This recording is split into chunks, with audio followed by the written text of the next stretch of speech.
business leader, fan Radio Network. Okay. And KFAN.com. 2 minutes and 3 seconds past 2 o'clock Central Standard Time. We welcome you back to a Thursday edition of the Bumper to Bumper program on a beautiful, wintry weekday afternoon here in the Twin Cities of Minneapolis and St. Paul. My name is Dan Barreiro, hosting the program. Guardsy is back with us for the distance today. You going the distance, 3 to 6:30? Or is there another game? I see no reason why I won't. I intend to. I wondered if it was at all possible that after a rather one-sided loss for the Gopher women's team to highly ranked, I think third ranked? Correct. UCLA Bruins, that you might be, brought in for extra duty just like the players. In other words, that they might somehow hold you accountable in your role as the voice of the team. Sure. I worry sometimes that you end up getting lumped in, good or bad. I mean, I have some ideas, know. I was a sophomore basketball coach. You coached. I'm coaching traveling. Yeah, I could give them some thoughts and ideas. I don't know if I can stop a 6'7" center. Yeah, I don't have a lot of ideas for that. Yeah, that's pretty tough.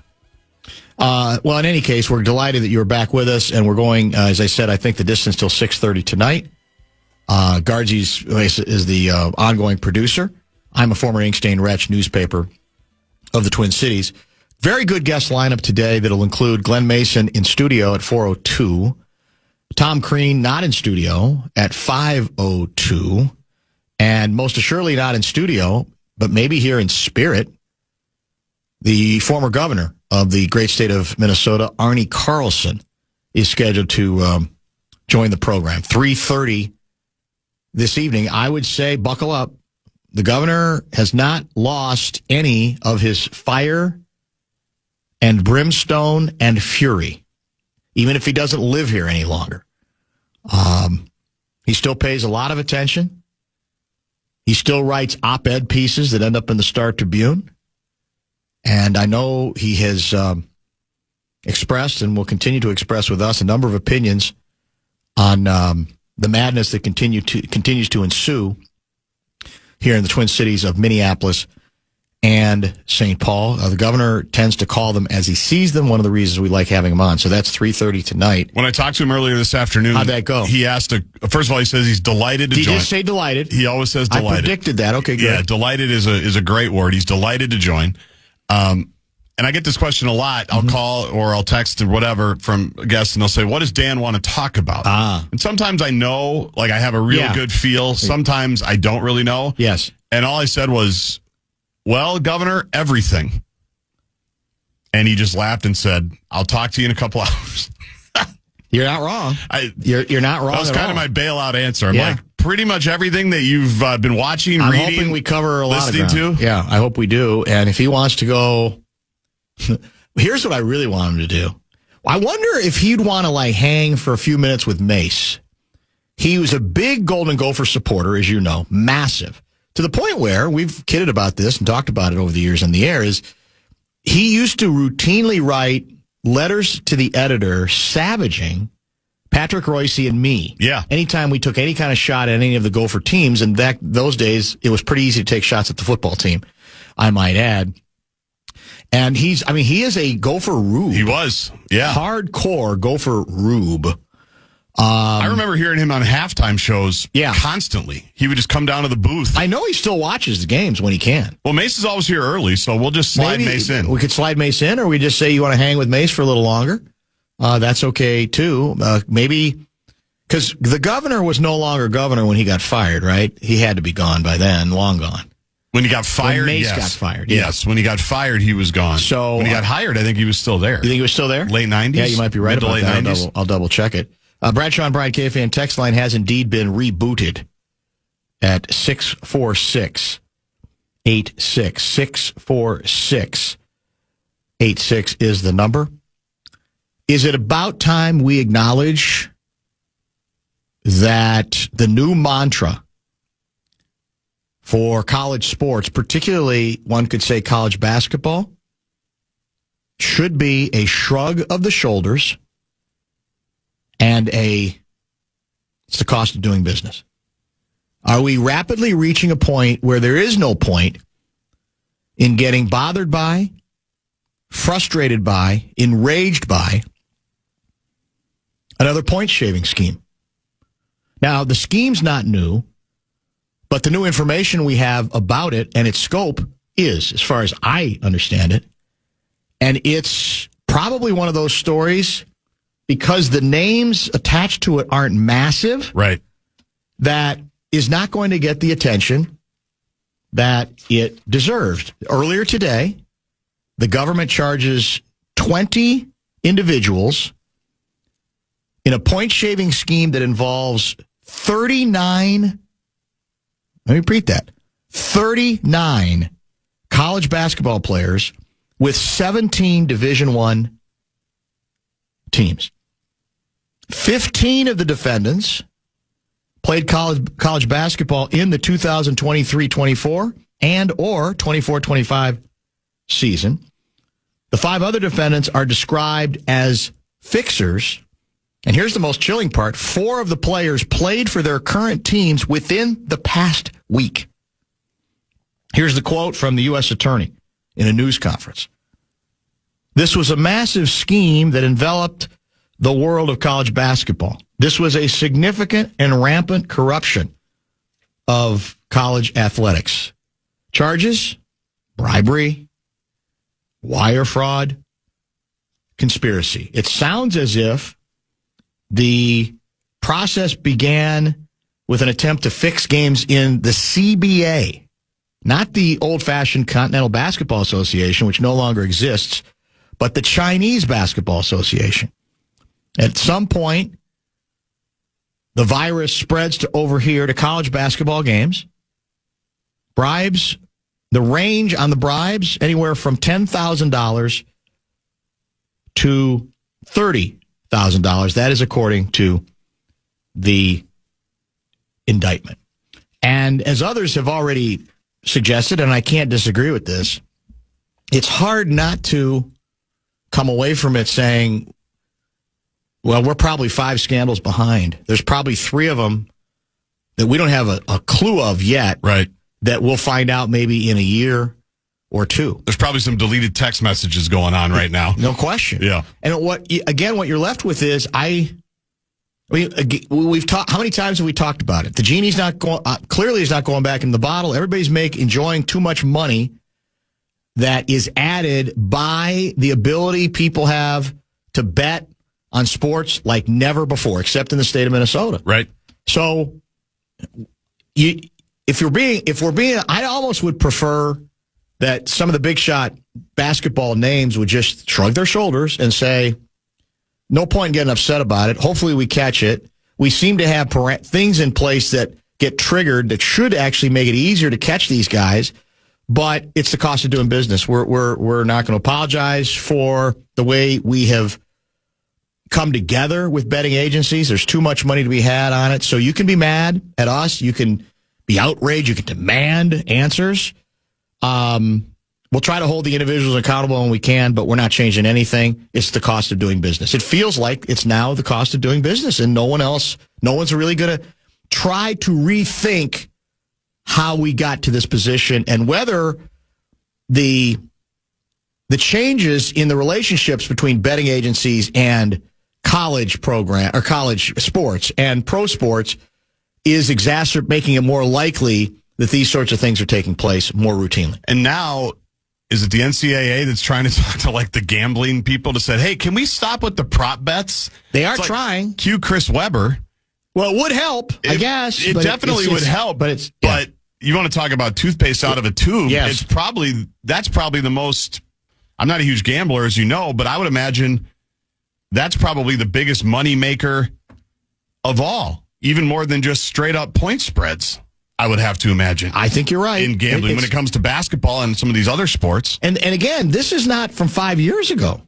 No. This involves, I don't know the names. I don't know if are any of the names prominent? Are they all sort of viewed as, because it's Division I, right? It is, yes. But is it more viewed as players that aren't, that's the new trend? Players who don't have necessarily, most of them very high profile. Exactly. But obviously still play. And that's how a lot of these betting scandals happen, is you can bet on everything as off the radar or obscure as the teams are. You can still bet on them, and that's what they count on when they try to fix these things, whether it's a low-level soccer match or a low-level tennis match. There's not going to be a lot of eyeballs. The problem is when you bet like $500,000 on like Kennesaw State versus Eastern Michigan. That might be a signal. It's a little bit of a trigger. I'm not the police, but that shouldn't be that difficult. Well, that's the comeback I already had, that we're barking up the wrong tree. It's actually the legalized gambling that makes it more likely that those mechanisms will be triggered and it will thereby make it easier to get to the bottom of whatever chicanery is going on. There's some truth to that, but I also think that's a convenient logic from people who love to live in the world and make money off of the world of legalized gambling. The Fan wants to give you a shot to win bonus bucks. It is our national cash contest. It's not gambling. The keyword for the 3 o'clock hour, what's today? Thursday, is check. Go to KFAN.com and enter the keyword check.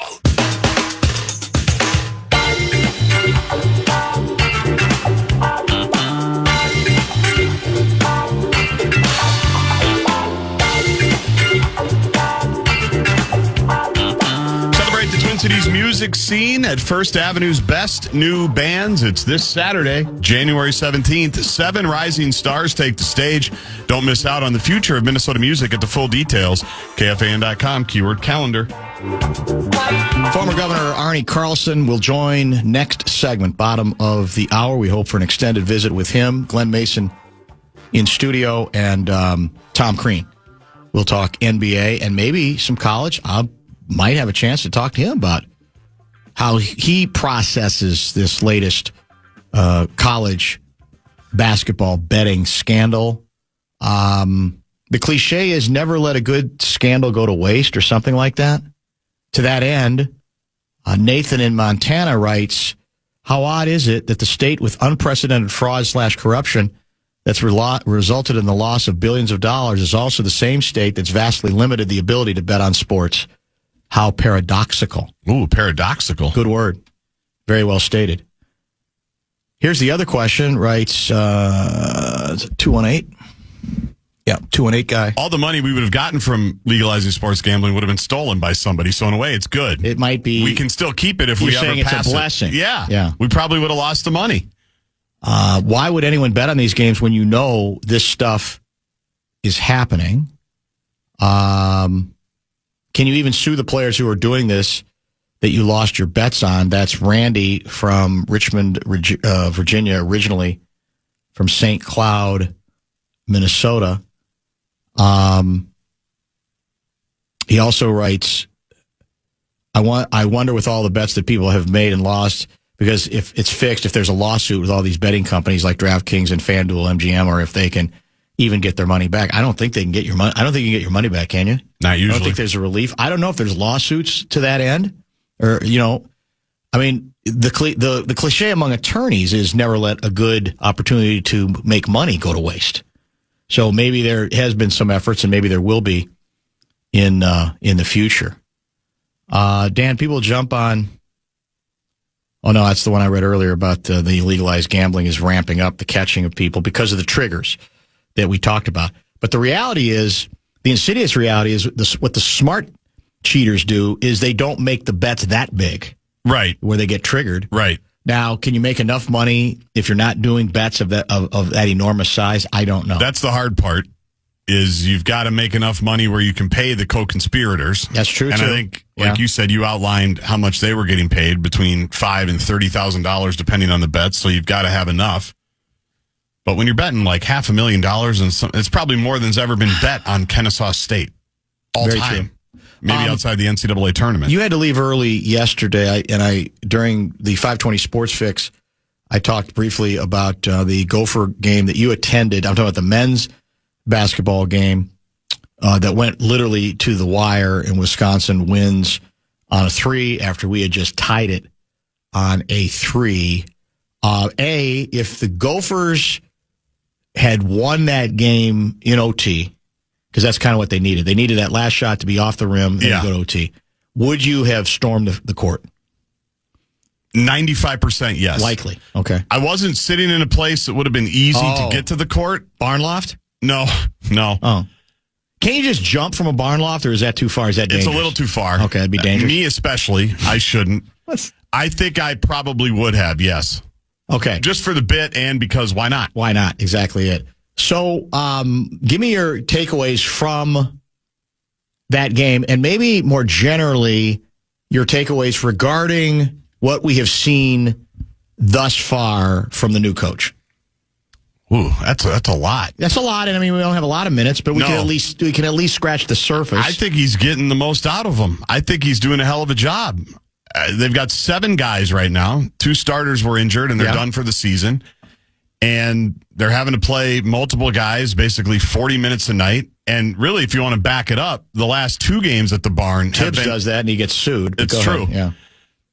The last 2 games at the barn have been unbelievable games, absolutely fun nights, and ridiculous gut punches because they lose to Muss by 1 in overtime a week ago, right, on Friday. That was another one where you feel like they're going to find a way to steal this game. They're down 13 in the second half. Yeah.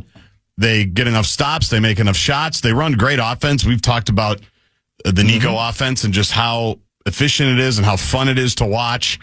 It was a great game, and I just don't think they have enough right now to consistently. I mean, they clearly don't because they've lost the last 2 at home, but they were literally right there. They've lost the 2 games by 4 points, which is too bad because they played great against Iowa a week ago and beat them once they got ranked.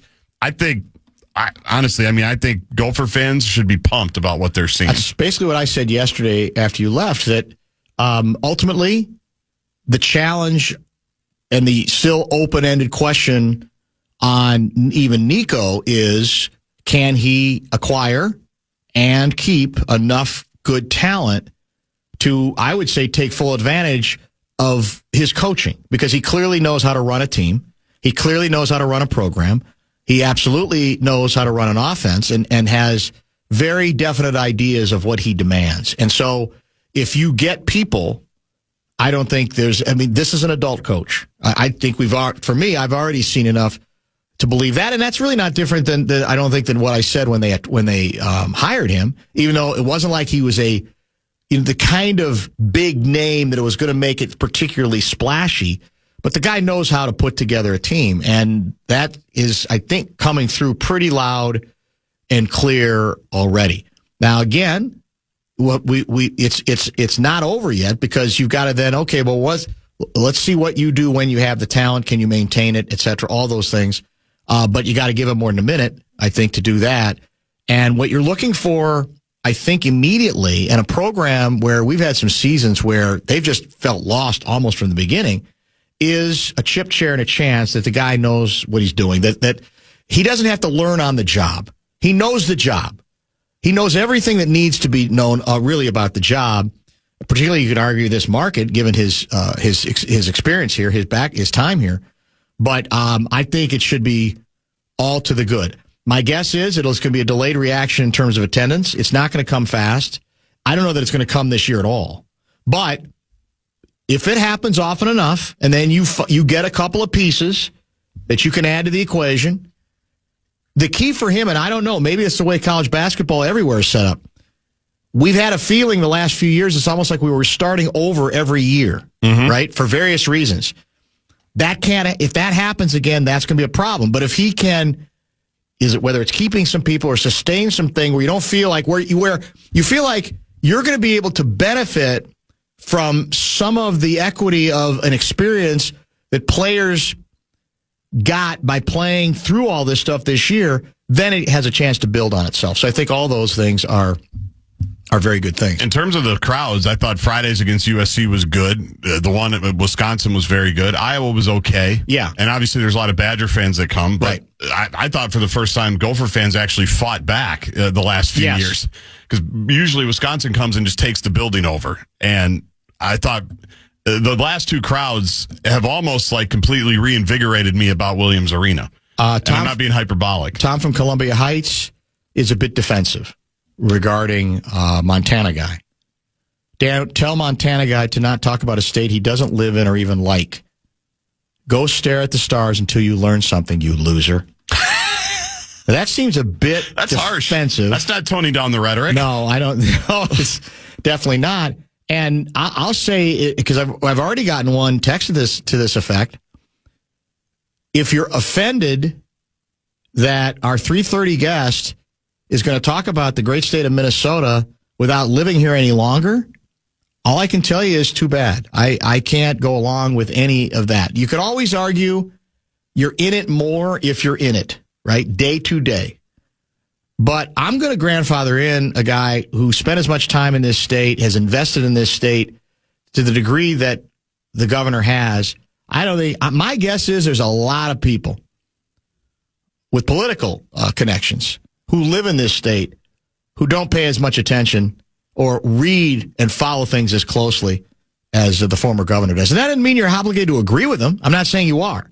But if you think we should think twice about putting him on because he doesn't live here anymore, then I would suggest come back at 3:55, whenever the case may be. But I will say, I think you'll miss out on what should be some pretty interesting analysis and insight from the former governor. Let's do this. Let's break right now. Give us a little extra time with him.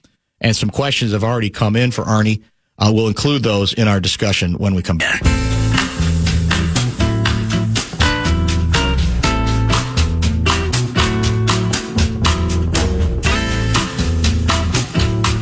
I'm guessing the location our next guest resides in does not have snow. Rain turning to snow in the forecast tonight. I wonder, Governor Carlson, if you ever deep down miss a little bit of a bracing, biting cold with the rain turning to sleet. Tell the truth. Do you ever wax nostalgic about it? You know, the only time I get nostalgic about it is when I see Williams Arena. Yeah. And then I say, yes, I'd love to be back for that. Yeah. We had, you might have enjoyed this, actually. Eric Musselman is now coaching Southern Cal, and he brought his team to them to Williams Arena to play the Gopher men's team. That was last Friday night. And we had him on at the start of the show. And it's the first time that Eric, Bill's son, had entered that building as a head coach, obviously, and he was great talking about how everything came back to him. Different entrances, who came here, his dad there. It was a terrific moment for him, and he ended up winning the game too. His team won late. I saw that. Yeah, that was unfortunate. Yeah, I know. You still root very, very vociferously for the Gophers wherever. Yeah, and I'm very upbeat. I think we're starting to build a very solid program.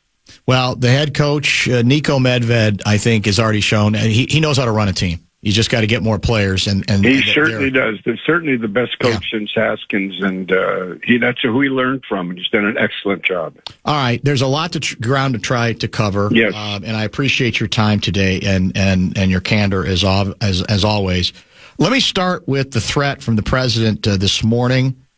He is threatening to use, he's done this before, but he is threatening to use the Insurrection Act in Minnesota. This, of course, was after a federal agent shot a man in the leg over an alleged attack on the agent last night. The Insurrection Act goes back to 1807, and for our listeners, would allow the president to deploy troops domestically. Hasn't been used, I think, since the Los Angeles riots after the police beat 1992. Right? Exactly. That'd be right. So your reaction to that warning, do you think he means it? And what's the best strategy to deal with him at a time like this regarding that particular threat?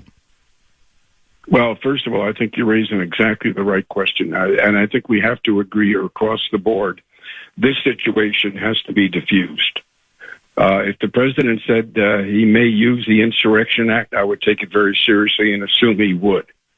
What I would suggest is the following, is that Governor Walz immediately contact both of our U.S. senators and ask them to publicly request of the president a ceasefire for at least 4 days. The protesters go home, and ICE goes back to its normalcy. And in the meantime, I would love to see Governor Walz bring together the leadership of Minnesota, really make one Minnesota a reality.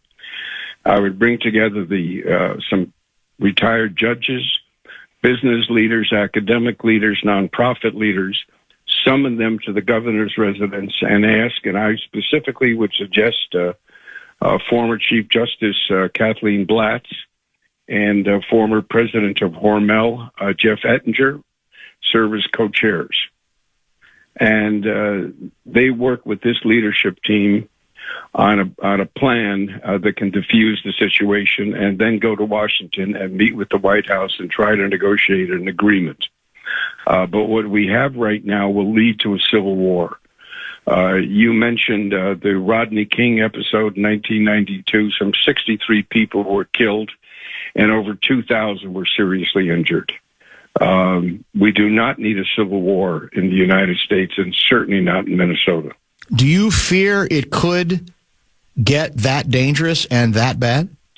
I would assume so. I think you've always got to assume the worst and work backwards and ask yourself, what is it we should have done to prevent it? And I think right now we need a buffer.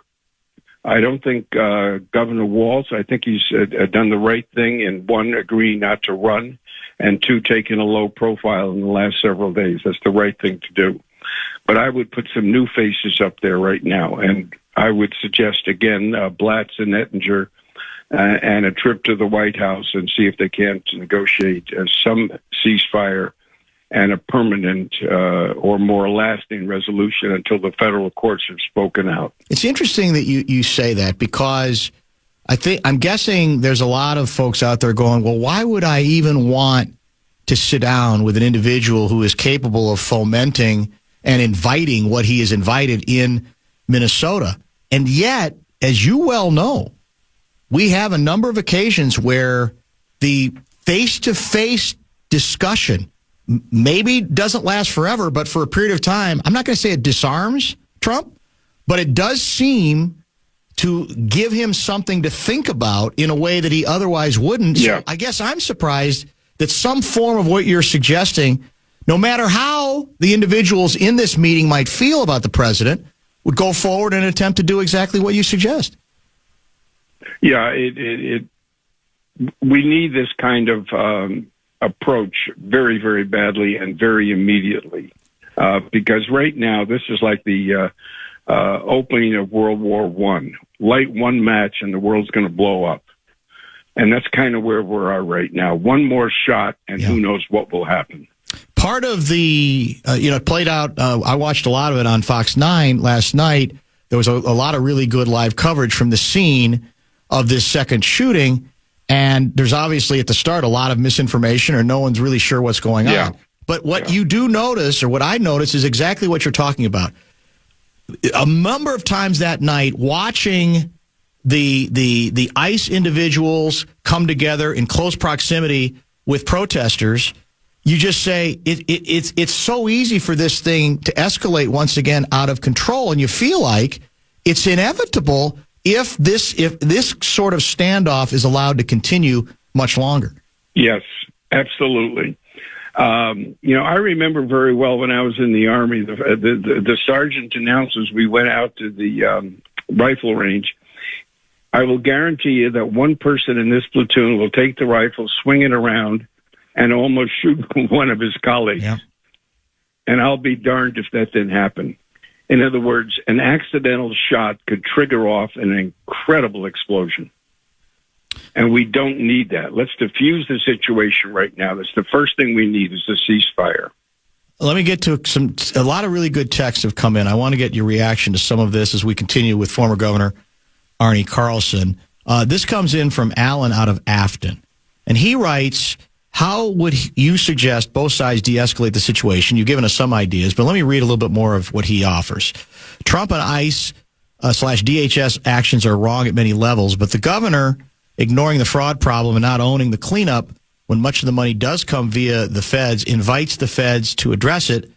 And then there's the issue of declaring yourself a sanctuary state when crime in Minneapolis has been an issue and fraud can be rightly, wrongly, easily linked to illegal immigration. You're begging to have it addressed. I'm not a fan of the round-them-up approach, but I'm equally disappointed in the ignore immigration laws approach from the left. What do you think?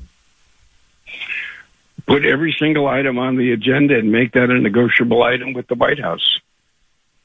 I mean, there frankly should be no relationship between fraud and ICE.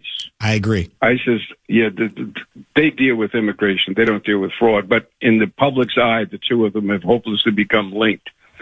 But in any event, if you have a former Supreme Court justice and a former CEO of a major company coming together, they know exactly how to diffuse this situation. And I would do that immediately. I would try to keep the elected officials at a distance. I truly mean that. For whatever reason, the chemistry between Trump and Walz, we know is not good. That's minimizing it. Put a couple of different faces in there, and also employ the use of both of our U.S. senators. And if any Republican in our congressional delegation is willing to pitch in and help, bring them in too. But at all costs, let's stop the violence in Minnesota. Let's diffuse the situation, and let's let federal courts start to speak out. There's 2 lawsuits filed. Let the judges handle it. Have you, I mean, perhaps you've weighed in on this already, and if I've missed it, forgive me.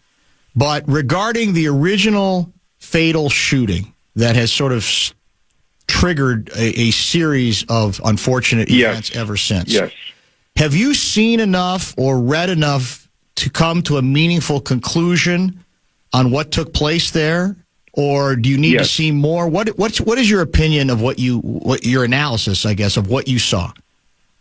My belief is the ICE agent never should have been on the field. I think he's had 2 very serious events in his life that did not make him suitable for going back on the front line. Police do not brandish weapons when they're handling a traffic problem. But I think the more we go into it, the more we inflame politics again. Right. But that's going to be a separate issue that's going to be resolved in the courts, which is where it belongs. It belongs in the courts, and my guess is that's where it's ultimately going to go. But I think at the moment, what we got to do is prevent the Insurrection Act from taking place. Once you bring in more military, you're asking for more violence. Do you think he means it? Yes, I would take him at his word. Because you can't afford not to? Because precisely, there's no downside if you're wrong, but there's a tremendous amount of downside if you allow him to come in with the Insurrection Act. A tremendous downside. What is your position regarding, in general, the how to best deal with illegal immigration? Because I think the polls indicate that a vast majority of Americans have no problem with attempting to bring to justice individuals with criminal records who also might not be citizens. But that the objection, I think, even among some on the right side of the aisle, those who aren't, simply Trump lickspittles, is that when it becomes a roundup where you're approaching people at gas stations, that's several steps too far. Give us your distinctions on think this. You described it. No, ICE was designed to have a surgical removal within the context of our Constitution, and that means that you have to give everybody the opportunity to, 1, be charged, and 2, be heard. You don't go around the streets. You don't go ringing doorbells. That isn't proper police work. But I think all of these things have to be on the agenda. The White House has got to agree that we're going to bring ICE back into control. We're going to make sure that they are totally professional and totally abide by the rules that govern proper policing. Let me get your reaction to an email from out of Bemidji. So protesters go home and ICE goes back to what it's doing. They are only doing one thing, the thing that has us protesting. I don't remember. I don't think you said anything about protesters going home exactly, but how would you respond to that? Well, everybody pulled back. That's what a ceasefire is. Yes. Pull back. My heavens, when you have people within 5 feet of each other and weaponized on one side, what's to prevent the other side from finally showing up with a gun and shooting, or having ICE shoot somebody else again?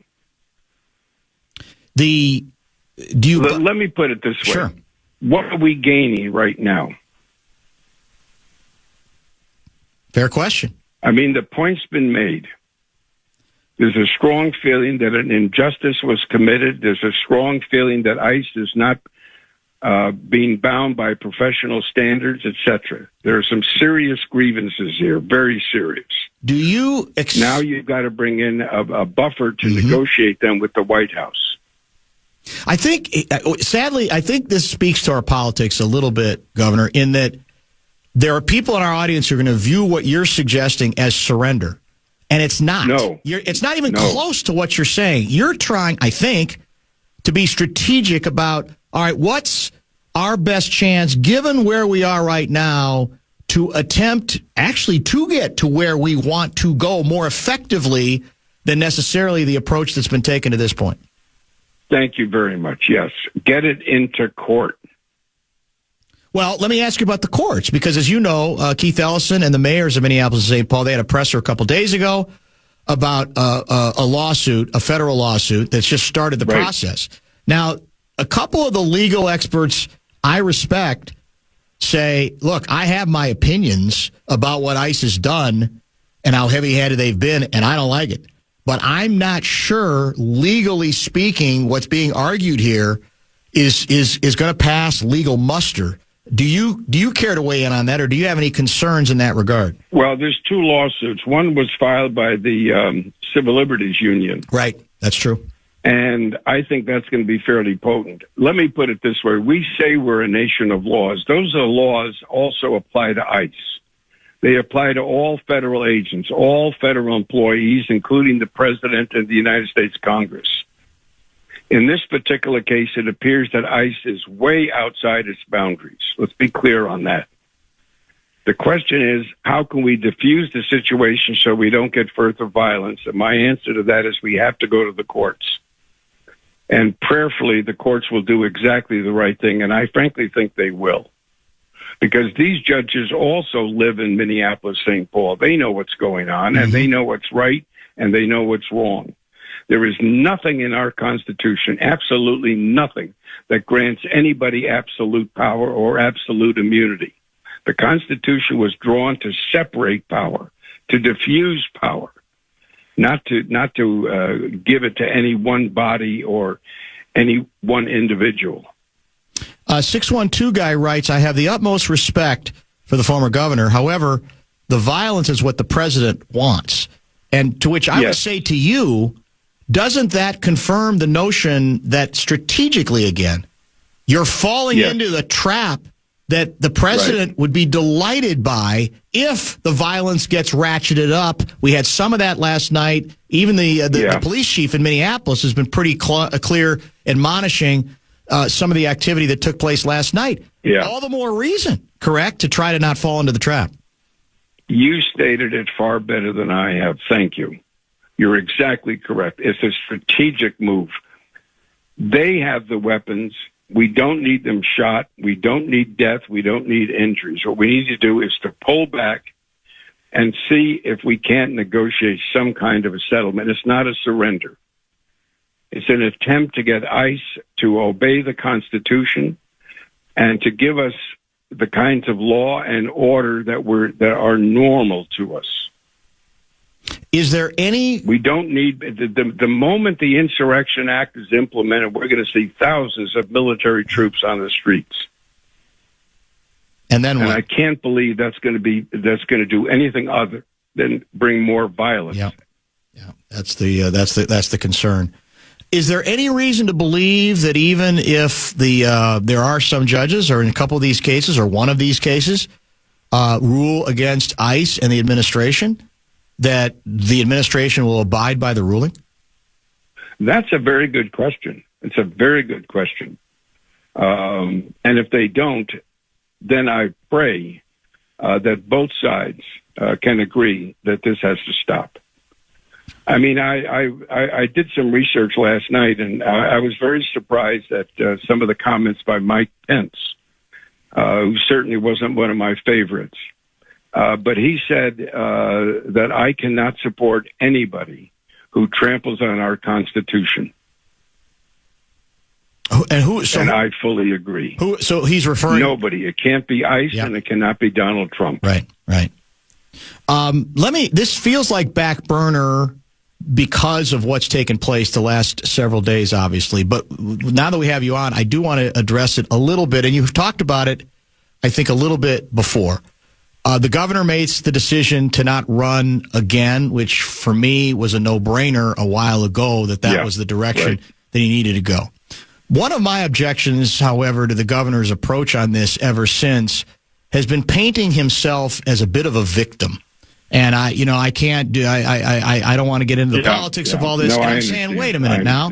It's fairly, I'm not blaming him. I'm not saying he knew about the fraud. But I think we've got a lot of evidence from people in official capacities. You've quoted some of them before, that there were a number of warning signs and that the people in place did almost nothing to give themselves the best chance to deal with this sort of thing or fend it off.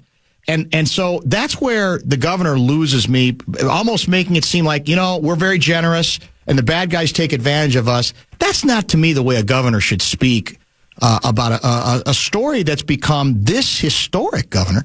Yeah. You and I are on the same page. I wrote a commentary that was published in the Minnesota Star-Tribune about the fraud issue. One, the fraud issue is not related to ICE, but two very separate items.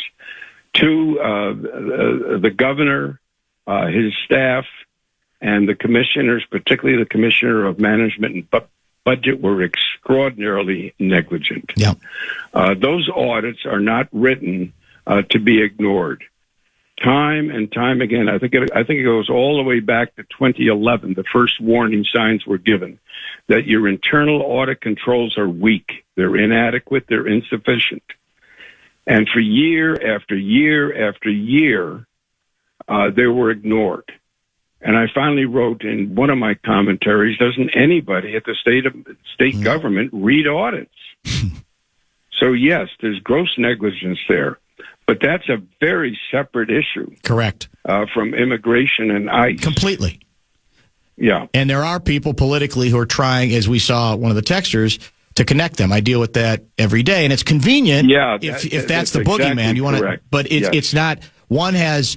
It doesn't mean the other issue, feeding our future, and the scandals are not valid concerns. They should be concerns of every Minnesotan. Yes. I say right or left. I agree. But that has nothing to do with that didn't open the door. Shouldn't have anything to do with opening the door to the approach that's been taken regarding. I fully agree. President. Absolutely agree. They're totally separate items. Let me give you an example. I thought it was an interesting story. I had breakfast one day with two long-term members of Congress that go all the way back to Harry Truman. And one was a Republican from Indiana. The other was a Democrat from Iowa. And I asked them both, what president do you think was the best overall? And I got a very interesting answer. They both agreed. They said domestically, Lyndon Johnson. Foreign policy, Richard Nixon. And it's interesting how in their thinking they immediately separated foreign from domestic. And we have to do the same thing here. Did Governor Walz or Governor Dayton do the right thing on the early warning signs of fraud? Absolutely not. Did the legislature, on a bipartisan basis, they have a legislative audit commission? Why didn't they read the audits? I mean, that's their job, so they're negligent as well. So there's a lot of negligence, but the prime responsibility is with the CEO, and that's the governor of the state of Minnesota. The ICE thing has to do with immigration. And where the Constitution is very clear is that they have to stay within the boundaries of the law. And clearly, ICE is not doing that. They have placed themselves and placed our state and our country in a very precarious position. And they have to be reined in. And that's why it's imperative that the court do precisely that. But in the meantime, I think we can create a buffer by bringing together leaders of the various segments of Minnesota speaking with one voice. Not Democrat, not Republican, not independent, but one voice for Minnesota. And that is, we want to be safe, we want to be lawful, and we want everybody to behave in a professional and lawful way. And right now, some changes have to be made, and I'm being very polite about that. Very serious changes have to be made. Let's finish with this. How worried, how concerned, how scared are you about a state that means the current condition and prospect, short term now, for a state, obviously, that has meant an awful lot to you? I'm very worried. I about 40 minutes ago, I sent an email to the chief of staff of the governor asking him to consider this. I hope he does.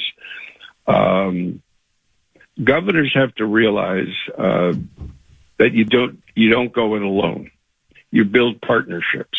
And this is a good time to bring all of Minnesota together, all of its leadership together, and say we speak as one. We speak not as Democrats or Republicans. We speak for Minnesota. We do not want violence. We want our schools open. We want our children feeling safe. We want to make sure that people are allowed to walk the streets, drive on the streets, and feel safe, and that they're not going to be attacked or assaulted or terrorized in any way, shape, or form. And for heaven's sakes, dress them as civilian agents.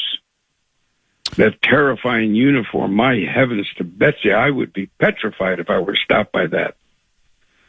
As we say goodbye to you today, we really appreciate the time as always. I want you to say hello to a name that I think you will remember, who used to be, he once upon a time considered me, Governor, an arch enemy of his.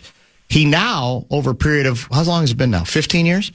Has become how about 18 years? 18 years, a weekly guest every football season on my program. One of the most dedicated guests that I have, one of the best guests I have. Say hello to Glenn Mason.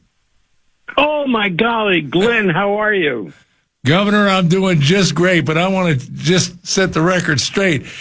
If Barreiro thinks that I've forgotten about all the slanderous things he used to write about me, he's wrong. Oh, Glenn, we miss you. I thought on television you were the best color analyst we had. I mean that sincerely. Well, I appreciate so many of these analysts like to brag about themselves. You didn't do that. You analyzed the plays. You were wonderful. No, I have nothing but great memories. Nothing but great memories. Well, I have nothing but great memories, really about my tenure at Minnesota, except one day when I got a phone call. Yeah. But that was awful. But other Very than badly handled. One of the highlights, and I mean this sincerely, because I was a major college coach for 35 years. But while you were governor, you used to do a unique thing during 2-day practices. You used to have the football team over to the governor mansion for a cookout.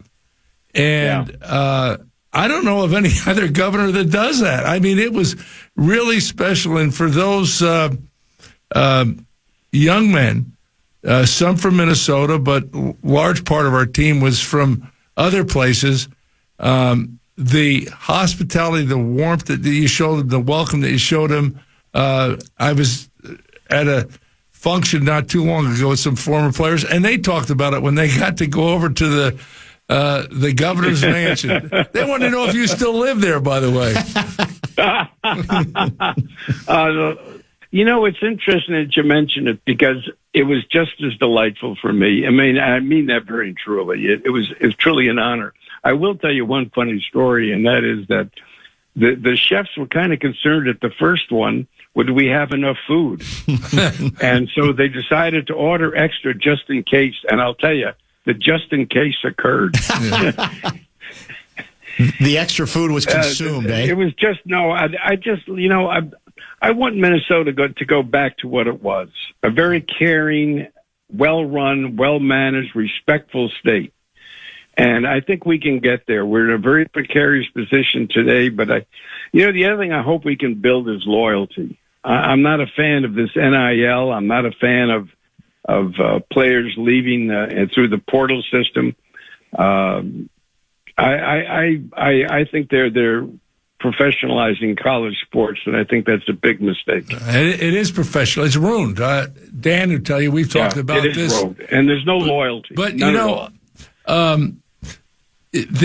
I think the schools and the NCAA, they're the ultimate ones to blame in this, because there's a saying in Kansas that I used to love: pigs get fed and hogs get slaughtered.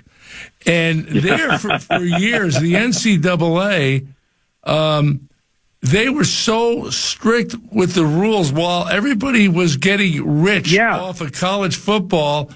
Really, the players were getting less and less. I mean, to the place where you said, well, you could give a guy a bagel, but you couldn't put cream cheese on it. Now, people out there listening and think, oh, that's ridiculous. Well, that's what it was. It was crazy. No, it was. And it went so long, and they didn't care, and they were making so much money and bragging about it. And not only from the ticket price of the TV, but like that EA Sports and all that kind of stuff. And finally, someone took them to court and says, hey, you can't do that. And, once the genie's out of the bottle, I don't know how you ever get it back in. Yeah, no, I remember years ago you warned us about that, and you were absolutely correct.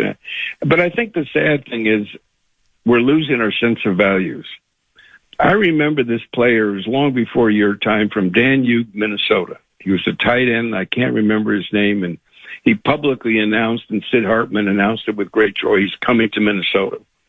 And he said something I never forgotten. He says, I grew up dreaming that I could put on the maroon and gold.